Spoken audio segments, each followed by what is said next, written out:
don't spend too much time on all the details. When I'm writing, like there's a lot of stuff to be accurate about. Like there's a lot of stuff to be questions.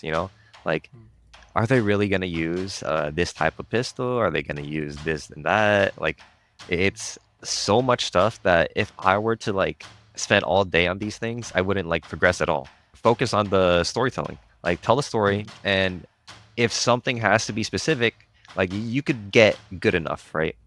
If you care about accuracy and you could tell that you care, like it will be good enough.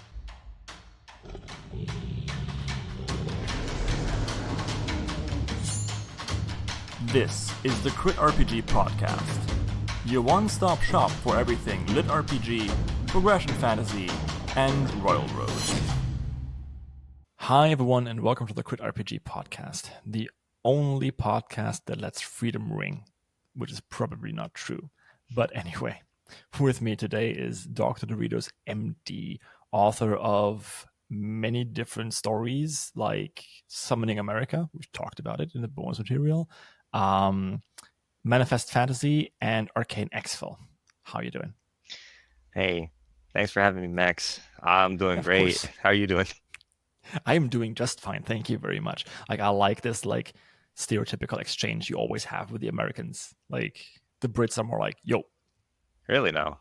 Yeah. Like, this back and forth, like this, like, how are you doing? Like, is not a thing that many other countries do. And if you ask, you expect like a really detailed conversation. So I mean, we're about to have one right now.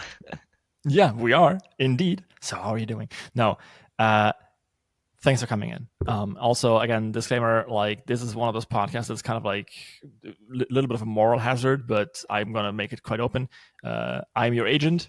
I didn't invite you because I'm your agent. I invited you because you write progression fantasy, but I guess it has to be said before someone else like points the finger or something. I wouldn't want to have that happen.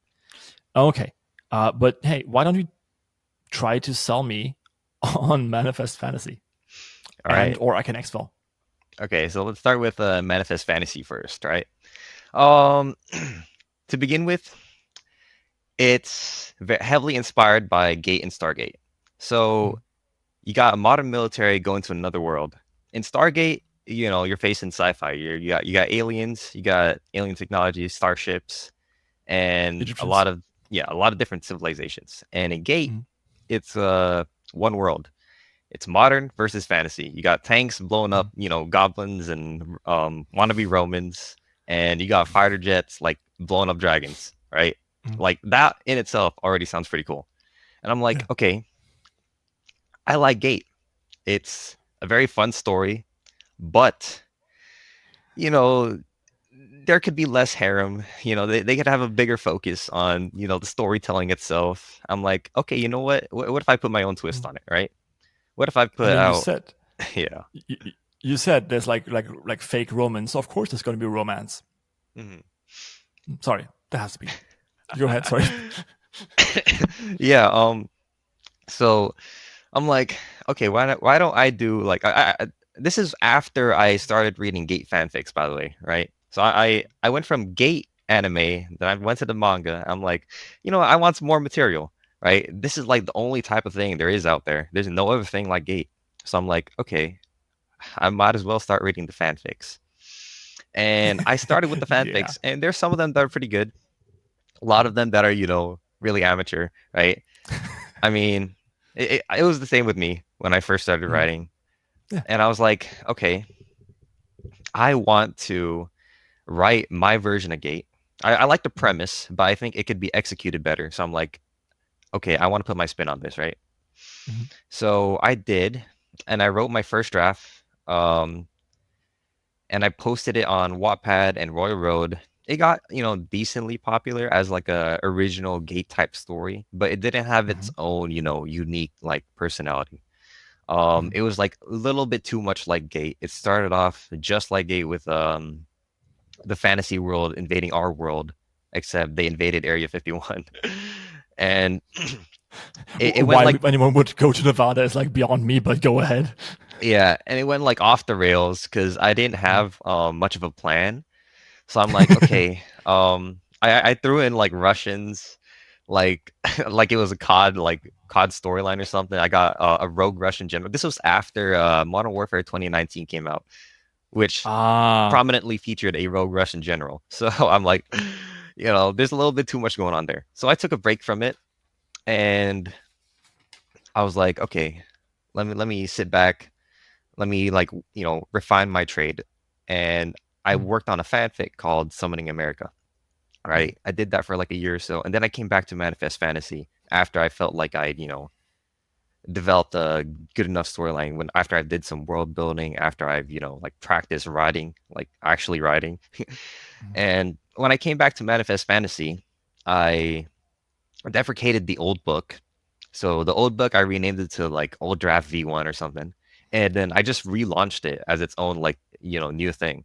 And mm, it's really like night and day difference. Like the books are not similar at all. Like Manifest Fantasy 1 and Manifest Fantasy version 2, like they're not the same. The only similarity is the name, like some of the characters, and then like the setting. That's it. Everything else is completely different, mm. even down to Cool. how how the characters act. And the I would say the biggest selling point of this, right? If you're a fan of Gate, you want to see modern versus fantasy. You want to see like Mm, tanks and jets and helicopters blowing up fantasy monsters, right? You want to see like dragons, goblins, knights, mm. wizards, elves, cat girls, Cat and girls. yeah, and the biggest difference between my take on this on the premise and Gates' Mm, take is they start out with an invasion, right? mm, So when I did my version 2, I'm like, okay, how do I like give it its own unique personality? And mm, so I started out with peaceful first contact, and it completely changes everything. So mm, whereas Gate focuses more on the warfare aspect, I focus more on actually like the exploration, the adventure that's mm, associated with a fantasy world. So mm, rather than just having your tanks blowing up goblins, you've got a team of special forces, mm, and they're role playing adventures. They're actually like, exploring this world, kind of like it's more mm. like SG1, Stargate SG1, Yeah. but fantasy instead of being an American Gate, if that makes sense. Yeah. Absolutely. Yeah. And it's one of the parts that I like about it. Like the premise is just like A, very well executed, and B, like awesome in and of itself. Whenever I talk to people and like I try to explain what you're writing, I basically say Stargate, but instead of Egyptians, it's elves. Um, like, but I think I undersell just how much of like the whole like adventuring aspect is there is in it, because it, it, it is in some ways kind of like the episodic Stargate SG1 thing, like like they go in, go out, like let's go in, go out, like to a quick 20-minute adventure, Morty. Um, but on the other hand, they also like forge friendships with these people, and because it's not like several different worlds and like several aliens, or there's no alien of the week, it is or like different flavors of Canada, I guess. But it is, yeah, it's just more consistent, I guess. And of course, there's like a big overarching storyline there too. So yeah, really cool shit. Uh, and we met when you're like bringing that like the first book of Manifest Fantasy to an end, right? Or was that, yeah? Yeah. That, Like I was just like about finishing season 1. I refer to them like internally as seasons, nice. because that's how Mm-hmm. my design goes.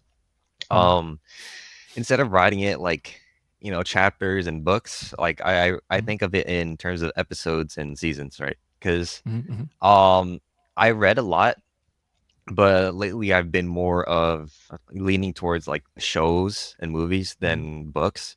So Mm-hmm. my pacing and like overall storytelling is closer to, Mm-hmm. TV shows. So you just finished season one, Hmm. and you were writing something nifty called Arcane Exfil. Yeah. Okay. So, I mean, you want me to go over the overarching plot line? Or That is one of the reasons for this podcast. So yes, go ahead. okay, so I'll stick with Manifest Fantasy before we move on. Yeah. Manifest Cool. Fantasy, Mhm. the overarching plot line is so the U.S. military opens up a portal. They don't find the portal. The fantasy world doesn't go to them. Like they do it. They take the initiative and they open up the portal. And their objective here at this point is just to explore. They want to explore and figure out what all this like technology is, right? Because the people who built this portal, like they're hella advanced. And you see it right away when you step into the other world and you see like these forerunner type structures. I even have like really neat like references. I say like the structures were built as if their creators had some sort of mantle of responsibility, and that's a direct reference to the forerunners in Halo. Yeah. And these guys, they're basically like Kardashev 2 or 3, like they're super advanced. Like they're like the sci-fi, like if you were to put them up against like Warhammer 40K and Halo, they would be like at the higher echelons of technology. So this race, they're gone. I don't know. We don't know what happened to them, right? But they've left their artifacts. They've left this gate and they've left these mysterious structures. And right now, the objective is to learn more about them. Yeah. And when we make first contact, we find another like similar party on the other side who are also studying these artifacts. We find the Sonarans, the Sonaran Federation, and we find specifically an archmage who's leading them, and he's doing the same sort of thing that our scientists are doing. He's like researching, and when he makes first contact, it's like there are no crazy misunderstandings that lead to a fight. It's more realistic. Like they're people like us, they would be able to think like us because they're also humans. And this guy, he does react cautiously at first, but when the rover that we send over starts to, initiate the contact, we see like real displays of interaction and intelligence. And what I like about this first contact scene, like I know I'm the writer, so I'm biased, but like I really like it. And our rover like starts off with like basic math, and we do the Pythagorean theorem. And this archmage, he sees the triangle, he sees the 3 and 4, and then he's looking at the empty hypotenuse, and he's like, "That's a 5, right?" And this is a huge breakthrough for everybody back home, right? Like they're humans. Okay, one, they look like humans, but obviously we don't know if they're like, intelligent or whatever, right? We could probably tell by context clues and seeing that they have like organization and coordination, but this is the first like sort of actual direct communication, and it's math, right? And then we start to move on to science, and then it's interrupted by a whole bunch of monsters, right? So it low-key seems like the monsters come out of nowhere, but I established later on that these monsters, like, why they're always congregating in these mana-heavy areas, right? Yeah. The gate activation is super mana-heavy, because these guys, they use magic, like they use hella good magical technology, right? Yeah. And these monsters, they're attracted by this abundant mana. And so what our people back home do, they send over a force to help out these locals. They help out the archmage and his knights, and this fosters like a really good friendly first contact. What's I doing? All right. Overarching plot line. Okay, so back to the point. Overarching plot line. Wait. One thing before we go further, like one thing about like I like about this first contact scene is also that the archmage isn't, it isn't like, oh, it's like the smart humans, smart Americans, the smart like Earth people, but like he like looks at something, it's like, yeah, okay, like I can do basic math, like come on, let's speed this up, and then he like tosses in like some like really advanced like stuff in there too. Like it's it like often you see there's a certain brand of patriotism like in these kind of stories sometimes where all other achievements are kind of like pushed down. And I knew there was like a good story at the point where you went out of your way to show like, no, these people are also good at what they do. They're just different. I really like that. Yeah. Sorry, but yeah, go ahead. Yeah. Yeah, I like I would call it I think other people call it as well competency porn. So it's Yeah, like everybody's competent, like you don't yeah, have like these Hollywoodisms of, mm, one side being dumbed down or another side mm, being like given like these like flaws. Like it's pretty contrived, right? You know, I'm like, why not just write um have everybody like be normal, right? Like have everybody be competent and logical, and it just makes for a better story, right? Because it's not yeah. like you don't have readers going like, why did he do this, right? Like why did this happen, like you don't want to have any Mm, of that, right? Anyways, mm, main point, overarching plot line. So like just the existence of the US itself in this other world is already sparking geopolitical tensions, right? yeah. The place where the gate is, it's called the Grendon Plains, and it's somewhat of a DMZ. It's a demilitarized Mm, zone between the Sonaran Federation and then the Nobian Empire. And just like in our real world, they have a lot of interest over this place, right? And if one side, for example, say in our real world, like let's say one side gets nukes, the other side is also want to get nukes, right? They don't want their like their what's it yeah. called, their rivals to have an advantage over them, right? So Mm, this is what sets off when the US starts to get friendly with the Sonoran Federation. This is what sets off like a lot of tensions and sets the stage for the main antagonist, which is the Nobian Empire. mm, So over the course of the seasons, the main goal is to figure out what this technology is, right? mm, We're piecing together clues. We're exploring these gate builder sites, and we're finding evidence of um, interaction between the gate builders and magic. And the U.S. wants to learn more about it, and in doing so, uh, they kind of piss off the Nobians, right? Nobians are like, what the hell are you doing, right? This is ours. This is our territory, and we can't have you challenging our authority here. We can't have you like trying to be a little upstart, right? So they start off with some clandestine operations, mm, right? They try to gather intelligence and they try to get in the way of the U.S. and the Sonoran mm. Federation, and this then sets the stage for the main villain, which is Carvis. Oh wait, don't spoil. I think this is a very good hook here. I think we should stop it here. Okay, okay, okay. Yeah, because yeah, because I know that if I hadn't stopped you, you would have told me the entire story. Like Yeah, I yeah. would, I would love to hear it. Don't get me wrong, but again, as your agent, I have to say that you have to like keep some parts of the story not as an audiobook on this podcast. Mm, yeah, yeah. I'll go with more of the meta commentary, I guess. So But no, it was actually pretty good. Like I yeah, really like that, and yeah, go ahead. yeah. So that's the plot line. Can't say more about it. Operational security. Your agent But told you not to. yeah, but throughout it all, I integrate some like game elements. Mm-hmm. So there's like quests and an adventurers guild, and this is designed um because I like the system.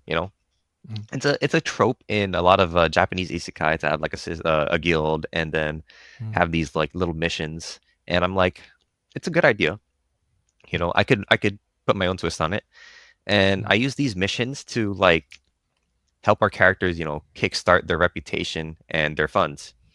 And these missions are also a convenient excuse for adventuring, right? For Mm-hmm. example, kill 10 goblins or collect 5 herbs, you know. Like these things, they sound pretty mundane, but if you're looking at it from a US perspective, you're just new to this world. It's like really useful. One, it gives Yeah, you intelligence. Like it's a way of gathering intelligence. And then two, it's also a way of gathering materials, right? And getting paid for it. and And, favors. Yeah. yeah. And, expanding your network in a way, right? Mm-hmm. So these 5 herbs, you collect them, right? And then you also collect some for yourself. You give to your scientists. And Yeah. I do introduce some scientist characters actually, and it's like I use the quest giver type of trope in a lot of Mm-hmm. games. So they're basically quest givers, right? Yeah. And they're also like the source of upgrades. Like in a lot of Mm. games, like you do a mission for them and then they reward you with an upgrades. It's sort of the same Yeah. thing here, but applied more realistically. That's awesome. Like now I'm like, what? Like what? Like what? But don't tell me, because again, read the story, guys. Yeah. Like I said, like if it wanted to be like facetious, like I would say like the story has no business being this good, but it really does. Like it has the business and it is really well done. No ifs, no buts. It's just like when people sometimes see like the entire like tank thing, and like they're looking at it like from the like the pro American like patriotism angle, like they're gonna miss a story that is like pretty darn exciting actually to read, and has very little to do with some of the I would I don't want to put it down because it has its reason to exist too, but the more like hoorah style of writing, right? So definitely. Tell me about like Arcane Exfil though. Yeah, so I've started writing Arcane Exfil in the midst of book 2 or season 2 of Manifest Fantasy. And so Manifest Fantasy is more like Gate, right? Yeah, modern versus fantasy. Arcane Exfil is more my take on isekai. So Mm-hmm. Manifest Fantasy, that's Portal Fantasy, and then this one's isekai. This is like, traditional isekai. So I've seen a lot of isekai animes, and I'm like, okay. So Arifureta, they summon a class of high schoolers, right? And then I'm looking at other stuff, ReZero. ReZero is a great story, by the way. Fantastic. I'm like, okay, that's another high schooler. What else? Like you could probably think of a whole bunch of them that are high schoolers. And I'm like, okay, why are you guys summoning Visions high of schoolers? Escaflowne. Yeah. Like, yeah. Yeah, I'm like, okay, you wanna Mm, you wanna summon heroes to defeat a demon lord. You really need to save your kingdom. Or why are you summoning high schoolers who don't know what they're doing, right? They can probably barely cook for themselves, and you want them to save your kingdom by killing a whole bunch yeah, of demons. Like, yeah. okay, why don't you summon somebody who's fit for the job, right? Somebody who's like more qualified for it. I'm like, okay, Mm, instead of summoning high schoolers, let's summon Delta Force. mm, And Delta Force, for those who don't know, it's a U.S. Tier 1 Special Operations Forces unit, which is mm, they're like on the same level or higher than the Navy SEAL Team 6, mm. Yeah, which is already a level above normal Navy SEALs. yeah. And yeah, I'm like, how would a story progress if you summon these guys instead of just your average high schooler? Mm, And it's very heavily inspired by the world's finest assassin who was reincarnated. Um, mm. and for those who haven't heard of it, it's the anime where a guy uses a tungsten rod on a hero and blows him up. Yeah, he uses magic to recreate an orbital strike and blows up the hero. Nice. This is like, I like it when people really try to meta game, like do more with the magic than just what is in the rules. Hmm. Um, Quick shout outs here to Benjamin Carey, because he does that a lot in his stories. Even though people are still like gaming the system and not so much like doing impossible things that shouldn't be possible with magic. Um, but yeah, I just also like it a lot. So okay. So they I meant to ask you, why do they usually summon high schoolers then? Do you ever answer that? Um, Not in the book, but the general like industry like sort of response is that it's like the target audience, right? Mm, Um, a lot of the people who watch this are young guys, mm, typically high schoolers, so they're gonna be making a main character who's similar to them to yeah. so they resonate, right? Mm.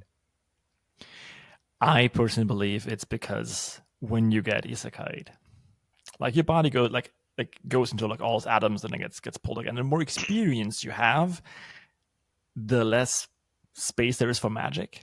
So if you're older, you have less magic when you get isekai. I think that's the reason, and that's Yeah, scientific fact.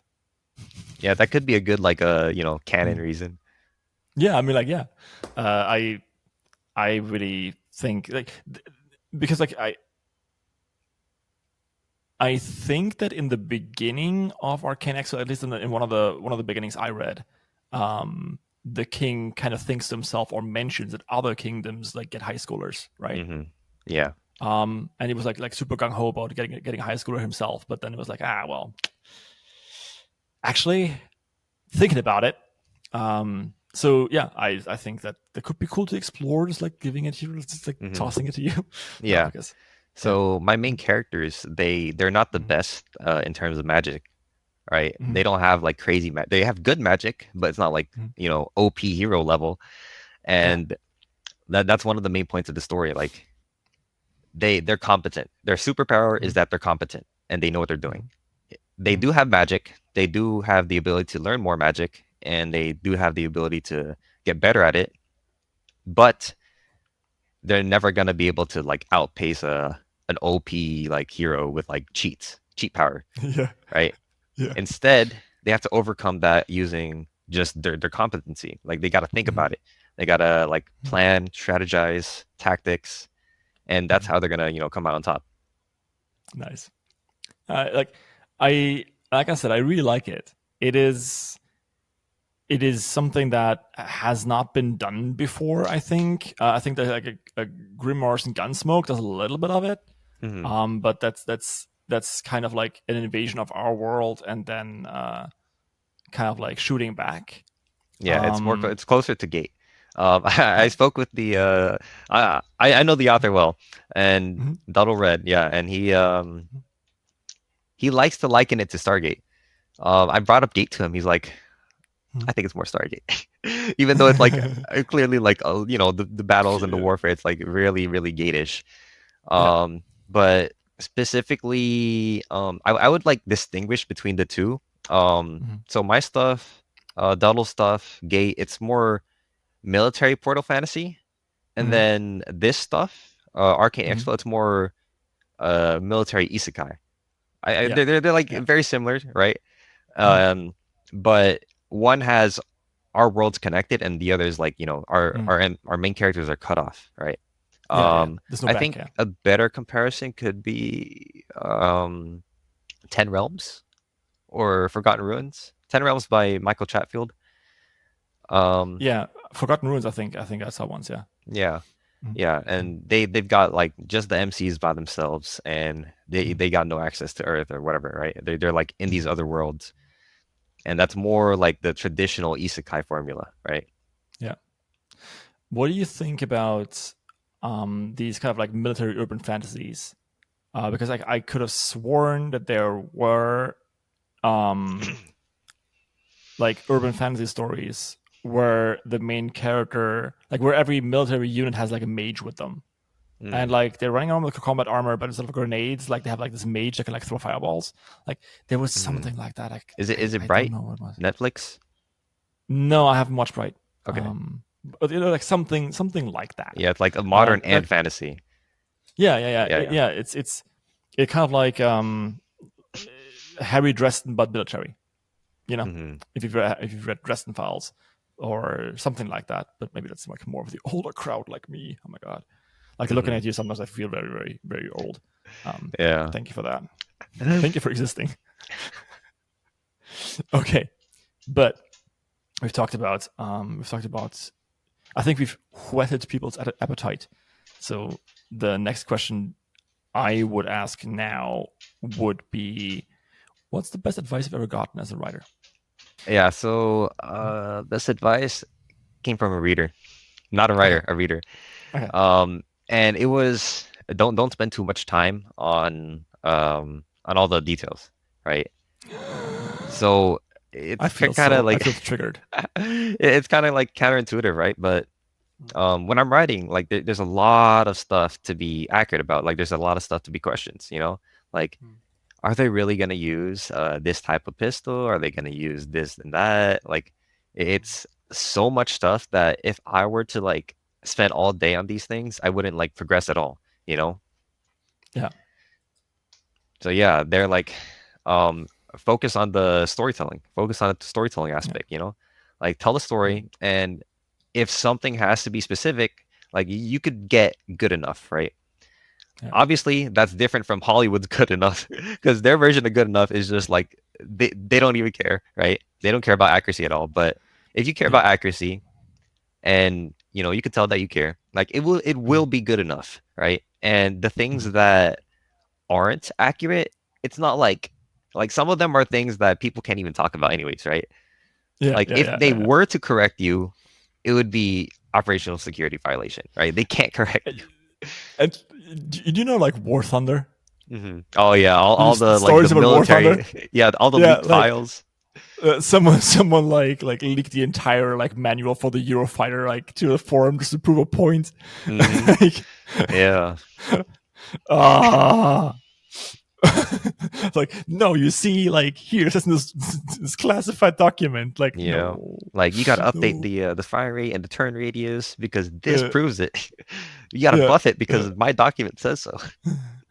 I mean, like, you can't argue with that, Hmm. except that it's a game. Um, pardon. So the advice you gave, right? Don't sweat the details, is something I also struggle with. I do it more with internal monologue. I am prone to overthink myself, and then I have my main character do that as well. And I don't know why it is like so very prevalent in this one story, but because like other stories that I'm writing don't have that issue, I have no problem just going, yeah, like here's a detail, go ahead, figure it out. Um, but I think like something scarred me about like the first response to this story, and that was I have no idea what's going on here. All these details make no sense to me. You're giving way too many hints, but I'm not getting it at all. Hmm. So then after that, I just started over explaining everything, which turns out is also not a good thing. Yeah, I bloated the book from I think it was like 120 to 250,000. So don't do that. Don't. So how do you get away from that urge to write that many details in it? um, it's more work. It's more work to write more details, right? Like you do want to be accurate, and I do have a perfectionist tendencies, so I do want to see it done right. But on the other hand, it is a lot of work, and I sometimes I feel like I might lose ideas, so I want to rush like I want to try and like get it on paper, or get it on the document before I like forget about it, right? And I'd say trying to avoid forgetting about it takes higher priority than getting all the details right. So, I could come back to it later if I wanted to, but what's more important is I tell the story, right?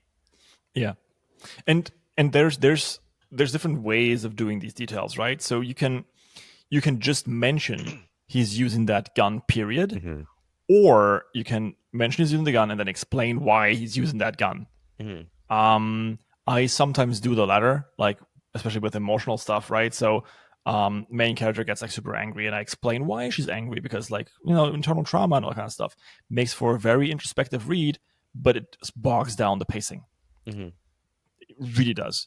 So for example, like if you just say like, hey, he's using this gun, and everyone's like kind of giggling about it, you don't quite know why everyone is giggling about using that gun, but you can. It's a mystery. People are intrigued more. Hmm. Actually, over explaining actually hurts the story sometimes.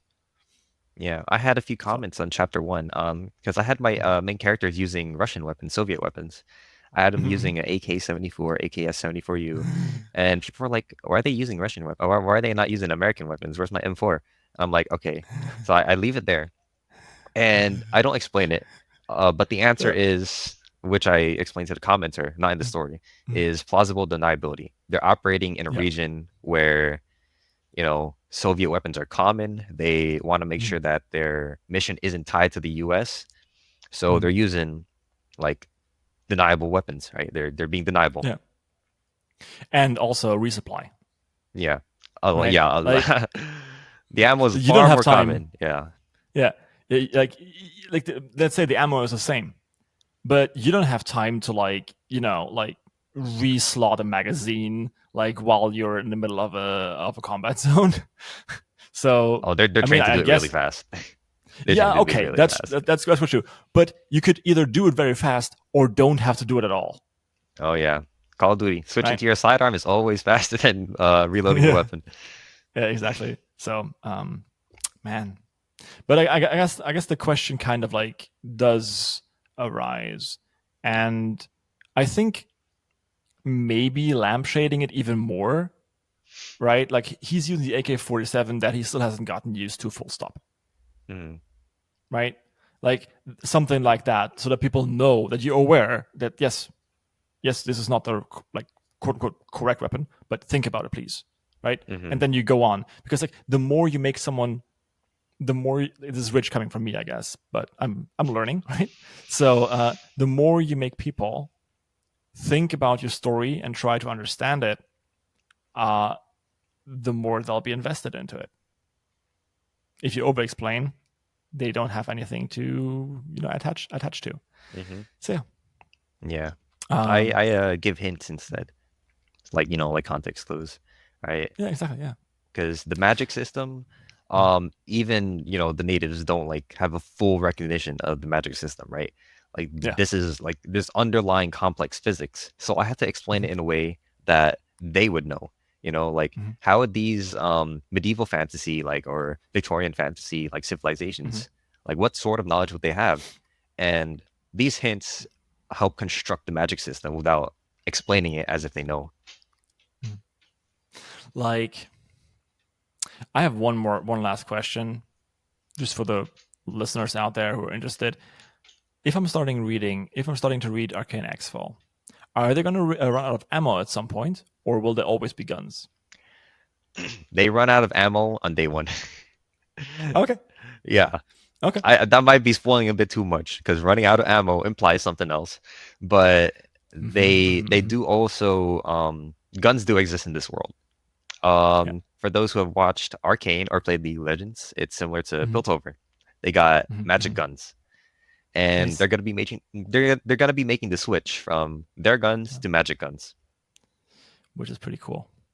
I mean, like I have recommended to you Tactical Breach Wizards, right? I believe so. Yeah, it is. It is basically Tom Clancy's Rainbow Six, like the old one, where you had to like control these people and like plan everything and up front. It's like a tactical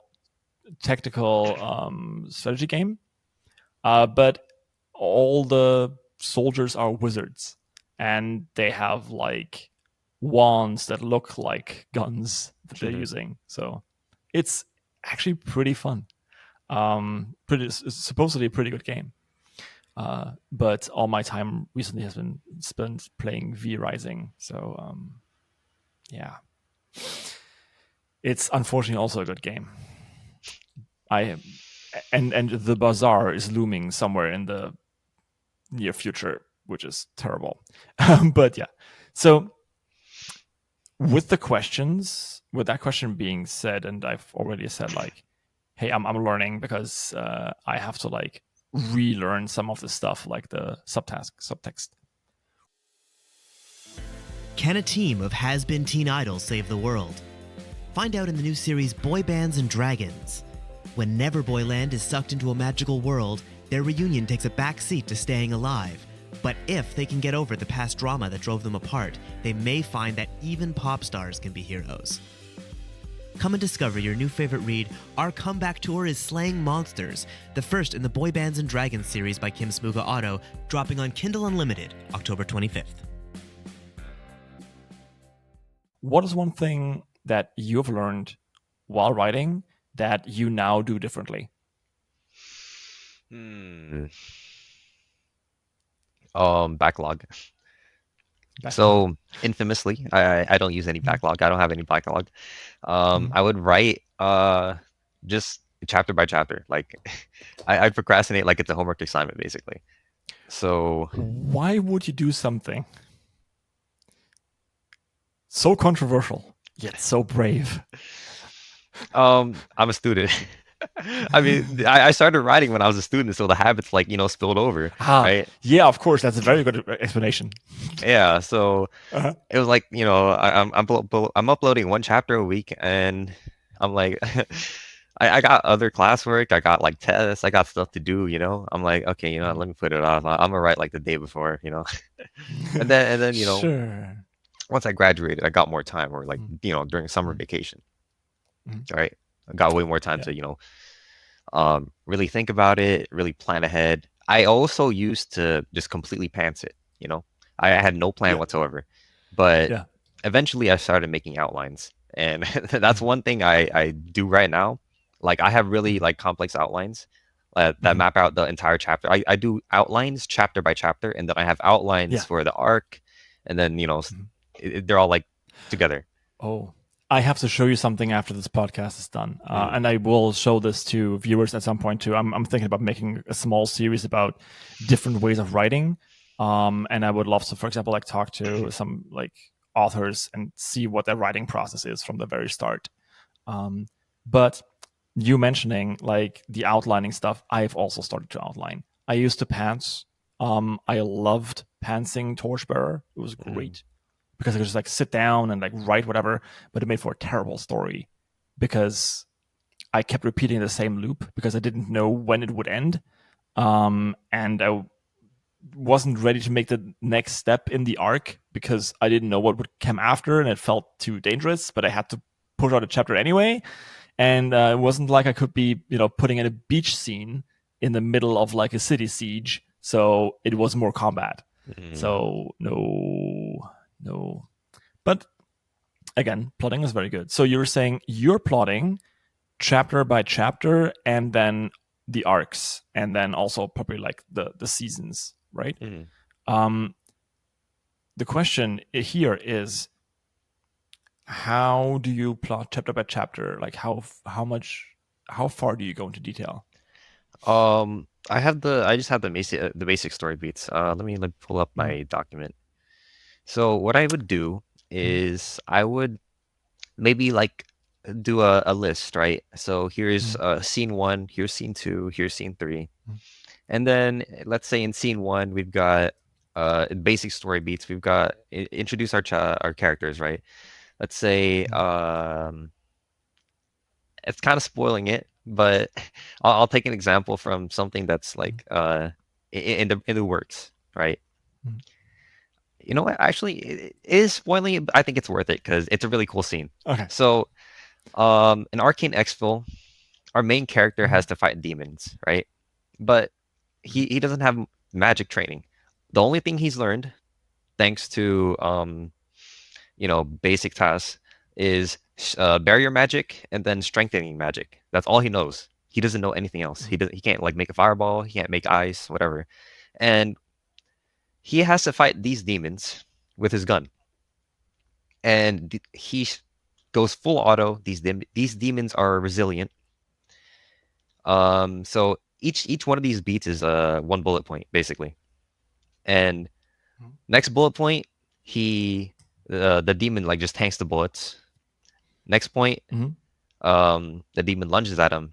Next point, mm, our MC has to dodge and avoid these while firing back. Next point, mm, he's able to kill mm, one of these demons um, mm, as it gets close. Next mm, point, have to use the demons are smart enough to use barrier magic to block the bullets. But if they want to attack with their sword, mm. obviously they can't like phase their Stop sword them. through their barrier, so they have Mm, to let go of the barrier. And next point, the MC mm, uses this to his mm, advantage and takes advantage of this vulnerability and mm, mag dumps the demon when it's close, right? mm. And then fight Nice. goes on, Nice. and then eventually, next point, Mm, as the fight's going on, one of the demons grabs his hand and it traps him in a super like intense grip. How's he gonna get out? Next mhm. point, he uses his pistol. Oh, I thought he was going to propose. Oh, Sorry. He grabs his hand and proposes. You are so badass, dude. No, I'm kidding. yeah, yeah. Next point, it follows a logical sequence. So it's all like Mhm. everything's ordered chronologically and Mm. logically, right? So what does he Yeah. do? His hand is grabbed. So his first instinct is to shoot back at the demon, right? He loses his gun because the demon's smart enough to recognize that's its main weapon. So all that's left is his sidearm. He pulls it out and then shoots at the demon's head because the demon's right here. The demon phases the barrier like after a couple shots go off, so the rest of the bullets bounce off. So now our main character's like, all right, what do I do? All right, I can't dump my mag in my pistol and waste it on the barrier, right? I could break the barrier, but I won't have any bullets left, right? So instead, what happens next is, since he learned that the demons have to let go of the barrier to attack, right? He goes for the sword arm instead. So he shoots the sword arm, and it's the entire arm gets like messed up, right? The demon doesn't like drop the sword out of like pain or anything. Like it's literally because of the motor functions have ceased to exist. Yeah. You know, Nice. so he does that, and then the demon, again being competent, uses its messed up arm as a club and just like bats the pistol out of his head, right? So now he has nothing. He has nothing. But during the whole engagement, he realizes that the demon's grip has loosened a little bit. Oh, I should go back a little bit, but no, it's I'm getting it. Like I want to know what's happening. Go on. Yeah. So throughout this entire engagement, our main character Cole, he obviously does not want his arm to get crushed, so he uses strengthening magic and barrier magic on his arm because that's the only thing he knows. And when he does that, and after this engagement, he realizes that he could that the grip loosened a little bit because the barrier like moved along the arm, right? Because like this part is skinnier than like this part, for example, right? So if it moves down the here, lower part. Yeah. So he decides to expand the barrier and then just like remove it like a sleeve. Yeah, but he's left with nothing. Yeah, yeah. He doesn't have a weapon to fight with. Do I? Okay. Wait. I want to know how it ends, but again, this is a very good cliffhanger. I have a very good cliffhanger sense, so we should cliffhang it here. Like, I kind of like write like you now. I actually go through paragraph by paragraph, and I have a very, very short, succinct line for each paragraph. Like, for example, today I wrote, whenever my main character like uses her magic to make technology better, like that attracts a certain amount of like attention from demons, basically, or cyborg animals. Long story. And she does that, and then I said like, I advance this skill because it's the best thing to do right now. Lots of feral machines connect. I go out to the front porch. I look for where they're coming from. I prepare for the fight, like that sort of stuff. Yeah, right. Like super basic. Yeah, super basic. And then I always imagine this as kind of like inflating one of those like really long animal balloons, because like they're super thin at the beginning, and then when you pump air into them, they expand, and I have to be very careful to not overexpand it because it kind of. I had this one scene where Sam advances. The line just says like, "I advance certain skill," right? And that turned out to be like 2,500 words because it was a really cool scene. I really want to write it. So I don't think it suffered for it, but I famously once inflated the outline for 5 chapters of tutorial into an entire book. Yeah. Sorry. It was good. But yeah, like it's interesting that like we write the same now. Like, why did you learn how to write like that or adapt? I mean, like, what was it, like one particular moment? I guess it developed naturally when I just get ideas, right? I have ideas and I just want to put them down, but I don't have time to write yet, right? Like maybe I hopped out of the shower or I'm about to sleep and I think of something, so I just like note it down for the next day, right? Note it down for when I'm actually writing, and it just developed naturally, and then I started like making it a habit. Yeah, I actually put a pretty good point. The thing that I wanted to show you, or I will show you at the end, is like I'm using a whiteboarding software called Miro. I use it for work a lot, and at some point I just started plotting with it. And the cool part is you can put unlimited amount of sticky notes onto this thing, and you can grab and select them just like with a regular mouse cursor, and you can move them around. And it really helps to be able to do that, because I can just like, hey, I have some more ideas, like, oh, this could happen in the story too, or that could happen in the story too, and just writing them down helps not having them stick in your head and like having to think about them, and you can go back to the story then. So yeah, I get it, I think. Okay, what's one book that you love and why is it awesome? So I did mention that I'm more of a TV show type of guy, but if I did have to pick a book, it's gonna be a bit of a weird answer, but I'd say like Physics of the Future by Michio Kaku. It's a nonfiction book, but it really gets you thinking, right? So you could probably tell by the title, but the book is exploring what our science today could lead into, like in the future, right? For example, are flying cars possible? Is FTL travel possible? And then it goes into explaining like how it might be achieved, or what the societal effects, like what might happen afterward, right? And it's I would say it's a good like it helps you, it gets you thinking for world building, right? And cause and effect and logic, right? This happens, then that happens, and then why, right? Or how? And despite it like probably having the least like similarity to like writing, right? It I don't know. It just feels like it's helpful, if you know what I mean. Very. Yeah. People underestimate how much it helps to read outside of the genre. Yeah. Now that I don't have time to read as much anymore, I notice my prose has suffered because I don't have time to read like Max Gladstone anymore. I have to pump through Cradle, for example, right? Like, it's all good stuff, but the prose isn't always the best, right? Yeah, like low key, you are what you eat, right? Exactly, yeah. And I'm not saying that like the prose is bad. I'm just saying it's like literally not the best prose I've ever read, which is like a very high standard because I used to like read lots of lyrical stuff. But on the other hand, like Physics of the Future, or he just wrote Nexus. I think it's Israeli. The guy who also wrote A Brief History of the World, and Sapiens. You know what I mean? He wrote like a really. He writes very, very well thought out, very still popular books about society and how everything kind of fits together.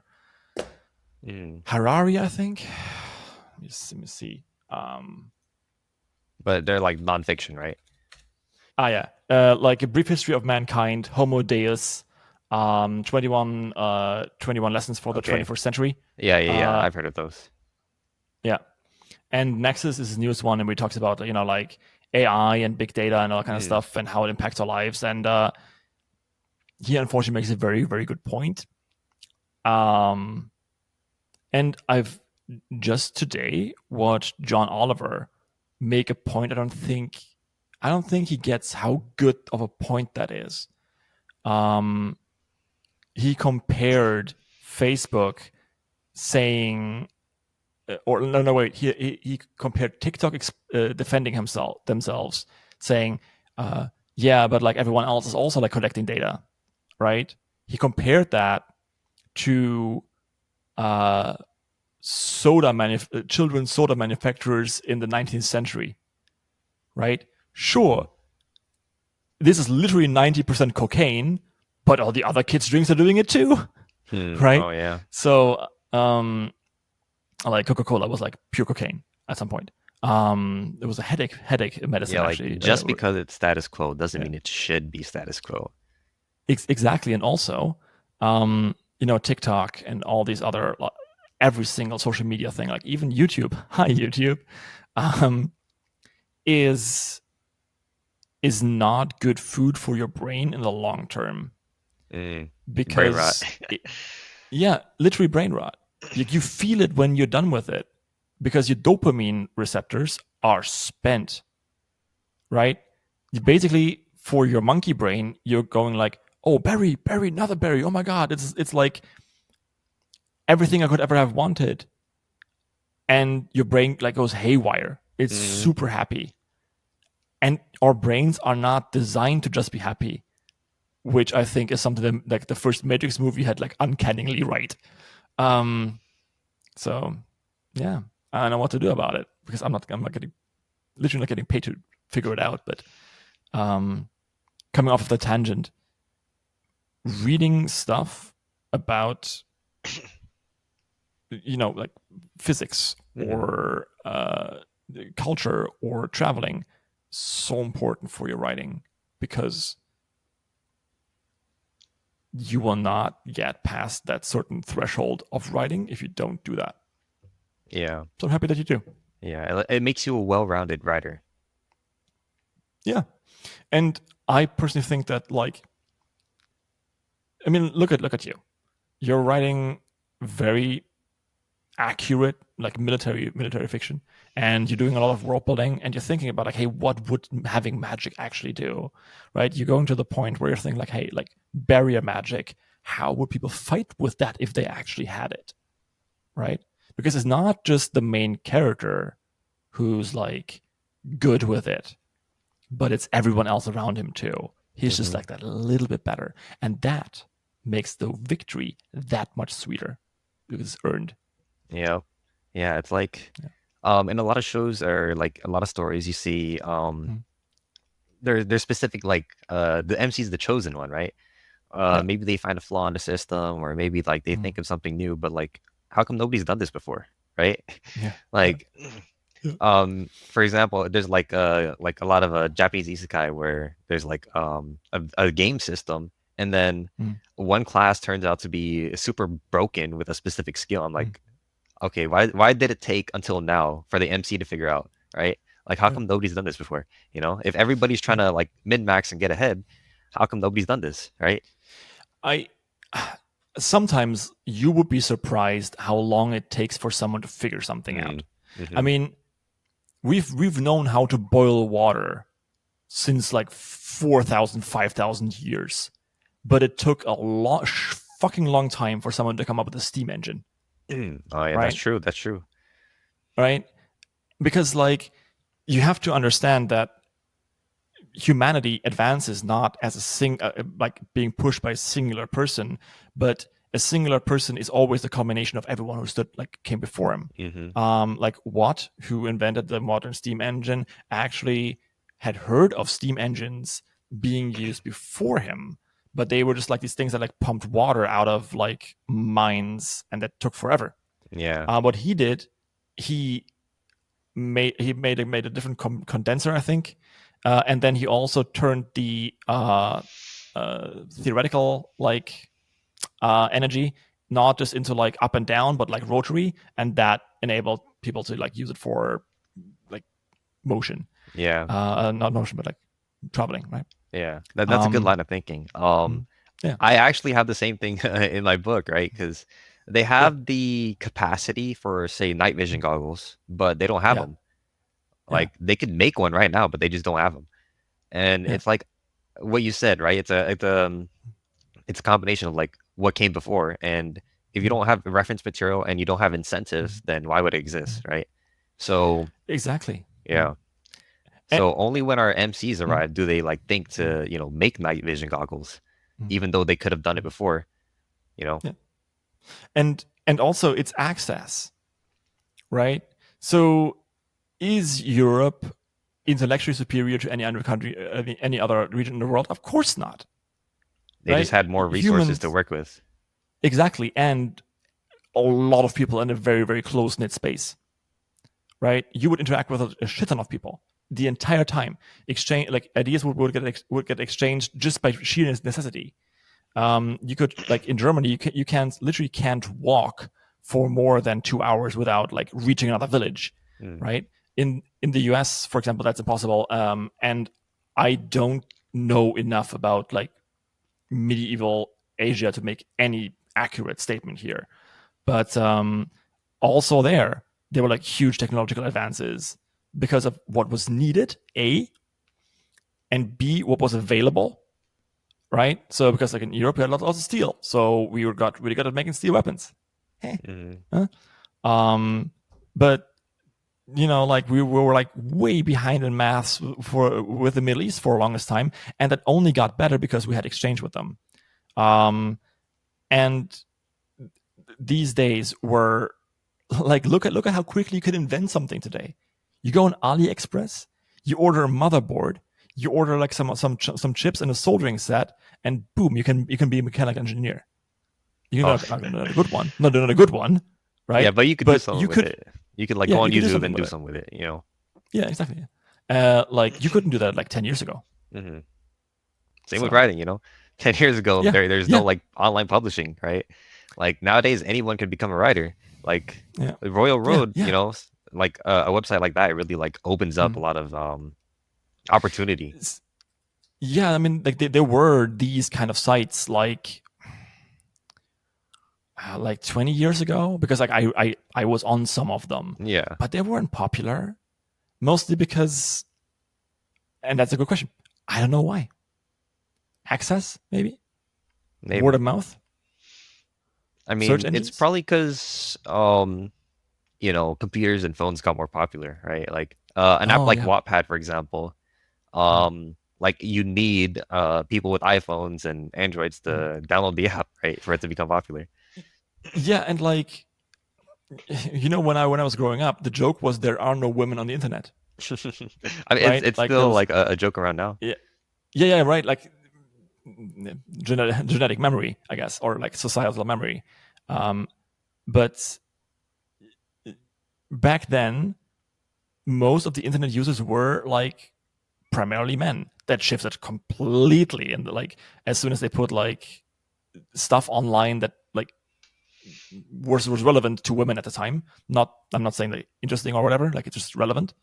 And now it's actually more women online than men, but no one cares, I guess. But what I'm saying is that I lost the plot. Completely lost the plot. What was I talking about? we were going over like opportunity and Europe and steel and resources. Yeah. So like when I was growing up, like there were no women on the internet, and now there are a lot more. And that was somewhere I was going with this. I just don't remember what. And it wasn't like now you can date. I think it literally was just like there were lots of kids, and the spread of like with cell phones like becoming more prevalent, people would have way more access to everything, and lives got digitized. And now that happened in the last 10 years, or maybe not 10, but like maybe 15, 20. Like it's insane. Like when I was born 35 years ago, I was born the same year the first Game Boy came out.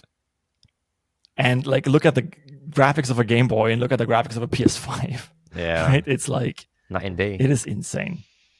But yeah. What you were saying though with like writing, that is definitely 100% true. You can go on YouTube, you can like look at Brandon Sander's lectures. You can because I didn't have that for the first 5 years of me writing. You can publish on Royal Road, you can publish on Wattpad, you can self-pub on KU, and this is how we close the circle. Without KU being there, many of these authors wouldn't have been able to write, right? And so if you're looking at like world building, and if you're looking at like even hey, there's this one guy who has a really broken class.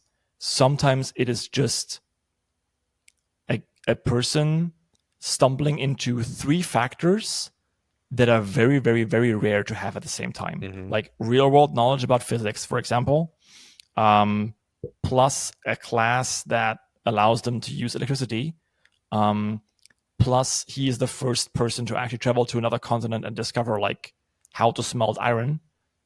Boom. Yeah. Arc furnace. Or right. A class that's like really bad, like starting out with, and nobody ever takes it because it's really bad. and they're never able to progress to like level 50 or whatever because everybody's stuck on level 10 in the class.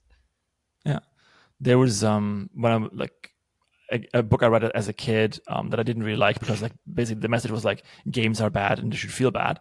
Was one of the first VR MMORPG stories, but it was never published like this. It was like colonists had like flown to space, and on the way there they had like had the game, and they just had it for like fun and entertainment. But once they landed, the currency in the game had become the currency of the people. And so, in order to be really good at the game, you needed to be in real life. You needed to like, do well in the game, and yeah, basically this like led to this like oligarchy of people who like were the moderators of the game because like cheat infinite money, right? And the trick there was like for generations, people were just like doing the safest thing because you lose everything when you die. Yeah. So they were all playing warriors. They were all doing the same thing.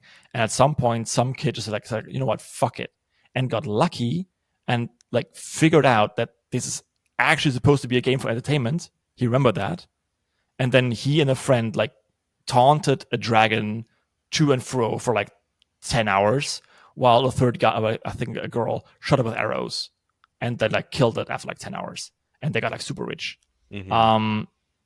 Like shit like that can also happen. Like you rediscover something. Yeah. You risk learn reward. that one thing. Yeah. Thanks for coming to my TED Talk. But yeah. Okay. Speaking of TED Talks, shoutouts.